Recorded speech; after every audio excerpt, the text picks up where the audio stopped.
Warwickshire struggled with the bat on day 2 in Manchester as Lancashire reached stumps just about on top.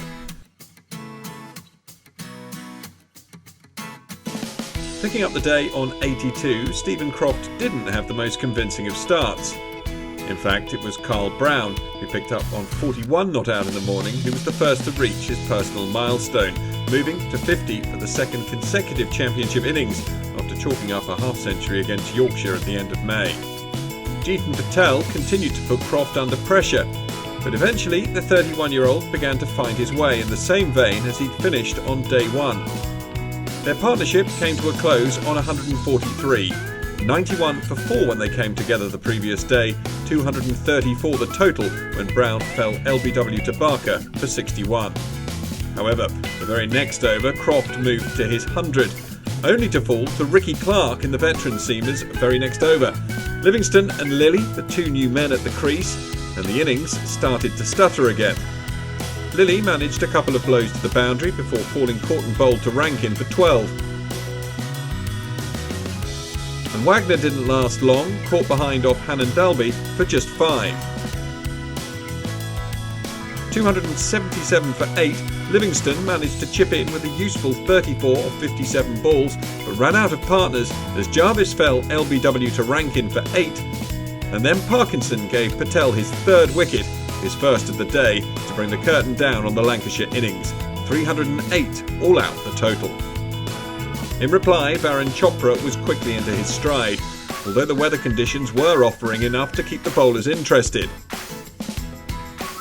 Whilst Chopra was finding himself quite at home at the crease, his fellow opener, Umeed, was not. He survived a big LBW shout off the bowling of Wagner.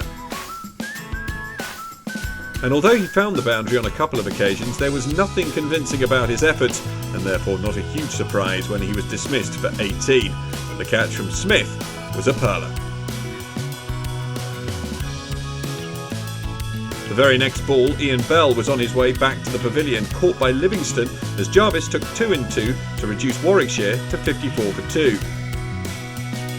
He was taken early due to some rather loud sounds emitting from the building works on the new pavilion. And when the players returned, Jonathan Trott became the next man out, caught Livingston off debutant Parkinson for 3.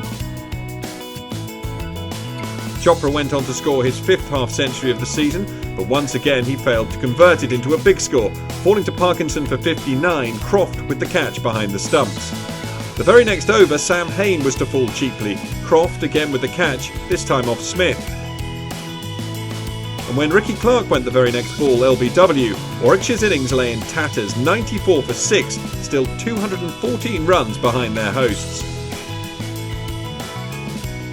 However, a gritty 7th wicket partnership was formed between Ambrose and Barker, and the pair were to bat through until the close, putting on 108 runs, which included a 50 for Barker, the bowler's 2nd of the championship season. He currently averages over 44 runs this term. Hope then for Warwickshire at the close, 202 for 6, 106 runs behind Lancashire with 4 wickets still intact, and Ambrose and Barker unbeaten on 48 and 57 respectively.